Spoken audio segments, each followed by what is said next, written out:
ఈ రోజు ఐపీఎల్ 2026లో ఒక అత్యంత ఆసక్తికరమైన పోరు మన ముందుంది.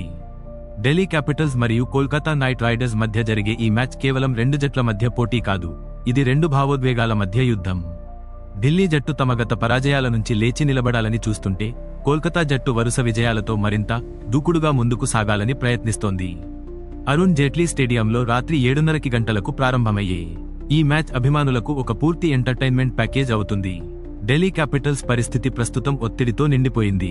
గత మ్యాచ్లలో టాప్ ఆర్డర్ విఫలమవడం, ముఖ్యంగా ఇటీవల జరిగిన భారీ కొలాప్స్ జట్టును మానసికంగా దెబ్బతీసింది.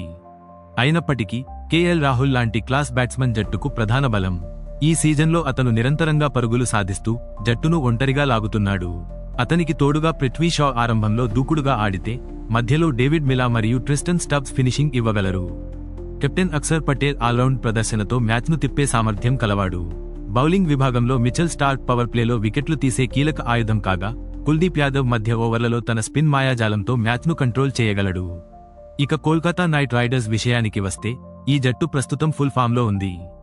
వరుస విజయాలతో వారు నమ్మకంతో నిండిపోయారు. అజింక్య రహానే నాయకత్వంలో జట్టు సంతులితంగా కనిపిస్తోంది. ఫిన్ అలన్ ఆరంభంలో వేగంగా పరుగులు సాధించగలడు, కాగా రిన్కూ సింగ్ ఫినిషర్గా తన స్థానం పక్కాగా నిలబెట్టుకున్నాడు. కెమెరన్ గ్రీన్ మరియు రోమన్ పవల్ లాంటి ఆల్రౌండర్లు మ్యాచ్లో ఎప్పుడు అయినా ప్రభావం చూపగలరు. ముఖ్యంగా సునీల్ నారాయణ్ మరియు వరుణ్ చక్రవర్తి స్పిన్ జోడీ ప్రత్యర్థి బ్యాటింగ్ను పూర్తిగా కట్టడి చేసే శక్తి కలిగి ఉంది. ఈ ఇద్దరూ ఇటీవల మ్యాచ్లలో ప్రత్యర్థులను కుప్పకూల్చి జట్టుకు విజయాలు అందించారు. ఇరు జట్ల మధ్య హెడ్ టు హెడ్ చూస్తే కోల్కతా నైట్ రైడర్స్ కొంచెం ఆధిపత్యం చూపిస్తోంది. కానీ ఐపీఎల్లో గత రికార్డుల కంటే ప్రస్తుత ఫామ్ చాలా ముఖ్యమైంది. ప్రస్తుతం కేకేఆర్ ఫామ్లో ఉండగా డీసీ తిరిగి నిలబడేందుకు ప్రయత్నిస్తోంది. ఇది మ్యాచ్ను మరింత ఆసక్తికరంగా మార్చుతుంది. పిచ్ విషయానికి వస్తే, ఢిల్లీలోని అరుణ్ జైట్లీ స్టేడియం సాధారణంగా బ్యాటింగ్కు అనుకూలంగా ఉంటుంది. చిన్న బౌండరీలు ఉండటంతో పెద్ద స్కోర్లు సాధారణమే. సగటు స్కోర్ 170 పైగా ఉంటుంది. అయితే మధ్య ఓవర్లలో స్పిన్నర్లు కూడా కీలక పాత్ర పోషిస్తారు. డ్యూ ఫ్యాక్టర్ కారణంగా రెండో ఇన్నింగ్స్లో బ్యాటింగ్ చేయడం కొంచెం సులభం కావచ్చు. అందుకే టాస్ గెలిచిన జట్టు ఎక్కువగా ఫీల్డింగ్ ఎంచుకునే అవకాశం ఉంది. ఢిల్లీ క్యాపిటల్స్ మరియు కోల్కతా నైట్ రైడర్స్ మధ్య హెడ్ టు హెడ్ రికార్డును చూస్తే, ఈ రెండు జట్ల మధ్య ఎప్పుడూ గట్టి పోటీనే కనిపిస్తుంది. మొత్తం మ్యాచ్లలో కోల్కతా నైట్ రైడర్స్ కొంచెం ఆధిపత్యం చూపిస్తూ ఎక్కువ విజయాలు సాధించింది. కాగా ఢిల్లీ క్యాపిటల్స్ కూడా పలుసార్లు గట్టిగా తిరిగి పోరాడి కీలక విజయాలు నమోదు చేసింది. ముఖ్యంగా ఢిల్లీ గ్రౌండ్లో జరిగిన మ్యాచ్లు చాలా సమానంగా సాగాయి. కొన్ని మ్యాచ్లు చివరి ఓవర్ల వరకు వెళ్లి ఉత్కంఠ రేపాయి. కేకేఆర్ తరఫున సునీల్ నారాయణ్ మరియు ఆండ్రీ రసెల్ లాంటి ఆటగాళ్లు గతంలో మ్యాచ్లను ఒంటరిగా మార్చిన సందర్భాలు ఉన్నాయి.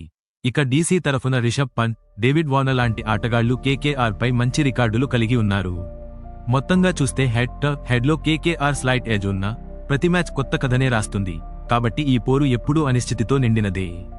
ఈ మ్యాచ్లో టాస్ చాలా కీలక పాత్ర పోషించే అవకాశం ఉంది. ఢిల్లీలోని అరుణ్ జైట్లీ స్టేడియంలో సాధారణంగా రెండో ఇన్నింగ్స్లో డ్యూ ప్రభావం ఎక్కువగా ఉంటుంది. దీనివల్ల బౌలర్లకు గ్రిప్ తగ్గి బ్యాటింగ్ కొంచెం సులభంగా మారుతుంది. అందుకే ఇటీవల మ్యాచ్ల ట్రెండ్ను చూస్తే, టాస్ గెలిచిన జట్లు ఎక్కువగా ఫీల్డింగ్ ఎంచుకుంటున్నాయి. ఈ పరిస్థితుల్లో కూడా ఈ మ్యాచ్లో టాస్ గెలిచిన జట్టు ముందుగా బౌలింగ్ ఎంచుకునే అవకాశం ఎక్కువగా ఉంది. తద్వారా టార్గెట్ను చివర్లో చేయడం స్ట్రాటజీగా తీసుకునే అవకాశముంది. అయితే పిచ్ ప్రారంభంలో కొంత స్లోగా ఉండే అవకాశం ఉండటంతో మొదటి ఇన్నింగ్స్లో మంచి స్కోర్ కట్టిపడేయడం కూడా కీలకమే. తతంగా టాస్ గెలిచిన జట్టుకు కొంత అదనపు అడ్వాంటేజ్ ఉంటుందని చెప్పొచ్చు. అరుణ్ జైట్లీ స్టేడియం, ఢిల్లీ పిచ్ సాధారణంగా బ్యాటింగ్కు అనుకూలంగా ఉంటుంది. ముఖ్యంగా చిన్న బౌండరీలు ఉండటంతో బ్యాట్స్మెన్లు సులభంగా బిగ్ షాట్స్ ఆడగలరు. మొదటి ఇన్నింగ్స్లో పిచ్ కొంచెం స్లోగా, తక్కువ బౌన్స్తో ఉండే అవకాశం ఉంటుంది. దీనివల్ల స్పిన్నర్లు మధ్య ఓవర్లలో మంచి ప్రభావం చూపగలరు. కానీ మ్యాచ్ ముందుకు వెళ్లే కొద్దీ, ముఖ్యంగా రాత్రి సమయంలో డ్యూ పడటం వల్ల పిచ్ వేగంగా మారి బ్యాటింగ్ మరింత సులభమవుతుంది. అందుకే ఇక్కడ సగటు స్కోర్లు సాధారణంగా 170 నుండి 190 మధ్య ఉంటాయి. కానీ మంచి స్టార్ట్ దొరికితే 200+ స్కోర్లు కూడా సాధ్యమే. మొత్తంగా చూస్తే, ఇది ఒక బ్యాలెన్స్ పిచ్. ప్రారంభంలో బౌలర్లకు సహాయం, చివర్లో బ్యాట్స్మెన్లకు పూర్తి సపోర్ట్ ఇస్తుంది. ఈ మ్యాచ్ జరగనున్న ఢిల్లీలో మే 8 సాయంత్రం వాతావరణం క్రికెట్కు అనుకూలంగానే ఉండే అవకాశం ఉంది. మ్యాచ్ సమయానికి ఉష్ణోగ్రత సుమారు 30 డిగ్రీల సెల్సియస్ దగ్గర ఉండి, రాత్రికి కొంచెం తగ్గుతూ 26 నుండి 27 డిగ్రీల సెల్సియస్ వరకు చేరవచ్చు. ఆకాశం సాధారణంగా స్పష్టంగా ఉండే అవకాశం ఉండడంతో వర్షం అంతగా ప్రభావం చూపే సూచనలు లేవు. అయితే హ్యూమిడిటీ కొంచెం ఎక్కువగా ఉండటం వల్ల రెండో ఇన్నింగ్స్లో డ్యూ ప్రభావం కనిపించవచ్చు. ఇది బౌలర్లకు కాస్త ఇబ్బంది కలిగించి బ్యాట్స్మెన్లకు అడ్వాంటేజ్ ఇస్తుంది. మొత్తంగా చూస్తే పూర్తి మ్యాచ్ నిరభ్యంతరంగా సాగేందుకు వాతావరణం అనుకూలంగా ఉంది. అరుణ్ జైట్లీ స్టేడియం, ఢిల్లీలో గత ఐపీఎల్ మ్యాచ్లను పరిశీలిస్తే ఈ గ్రౌండ్లో సాధారణంగా టాప్ ఆర్డర్ బ్యాట్స్మెన్లు ఎక్కువగా పరుగులు సాధించే ట్రెండ్ కనిపిస్తుంది.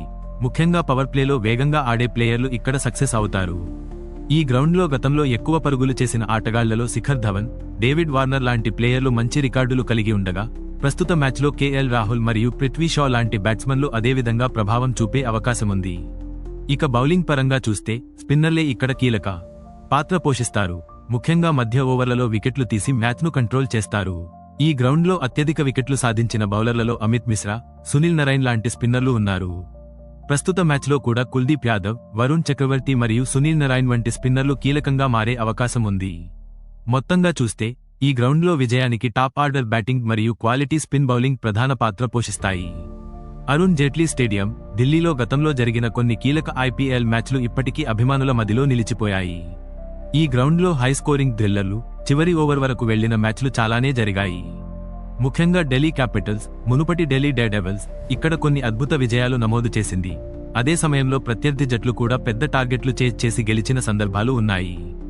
ఒకప్పుడు క్రిస్ గేల్ లాంటి బ్యాట్స్మెన్లు ఇక్కడ భారీ సిక్సర్లతో ప్రేక్షకులను అలరించగా, రిషబ్ పంత్ తన దూకుడైన ఇన్నింగ్స్తో ఢిల్లీ అభిమానులను ఉరూతలూగించాడు.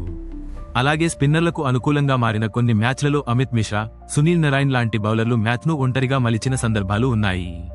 ఈ గ్రౌండ్ ప్రత్యేకత ఏంటంటే ఇక్కడ ఎప్పుడూ ఒకే రకమైన మ్యాచ్ ఉండదు. ఒకసారి బ్యాటింగ్ షో అయితే మరోసారి బౌలింగ్ డామినేషన్ కనిపిస్తుంది. అందుకే ఈ వేదికపై జరిగే ప్రతి మ్యాచ్ ఒక కొత్త కథను రాస్తుంది.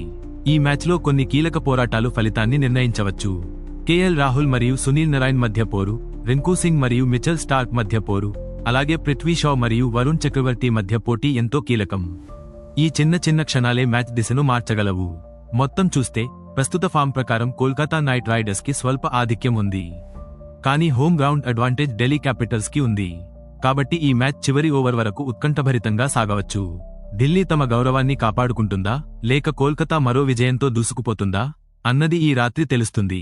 ఇది కేవలం ఒక హాలంతా యాచ్ కాదు, ఇది సంకల్పం మరియు సామర్థ్యం మధ్య జరిగే పోరాటం. మీరేమనుకుంటున్నారు? వెంటనే కామెంట్ చేయండి. ఇలాంటి ఆసక్తికర క్రికెట్ టాపిక్స్ కోసం మా ఛానల్ని సబ్స్క్రైబ్ చేయండి.